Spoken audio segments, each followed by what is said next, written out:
Chairman Pakistan Tehreek Insaf Imran Khan ने सूबाई assembly की तहलील पर कानूनी माहिरीन से मुशावरत की है। पार्टी ज़राए के मुताबिक इमरान खान को बताया गया है कि असम्बली तहलील पर आइन बहुत वाज़ेह है। गवर्नर पंजाब 48 घंटे से ज़्यादा असम्बली रोक नहीं सकते। गवर्नर ने असम्बली पर अमल ना किया तो मुकर्ररा मुद्दत के बाद असम्बली तहलील हो जाएगी। वज़ीर आला आइनी इख्तियार इस्तेमाल करेंगे जिसे चैलेंज नहीं किया जा सकता।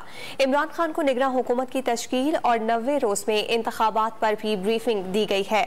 आपको आगाह कर रहे हैं, चेयरमैन तहरीक इंसाफ इमरान खान ने सूबाई असम्बली की तहलील के मामले पर कानूनी माहिरीन से मुशावरत की है।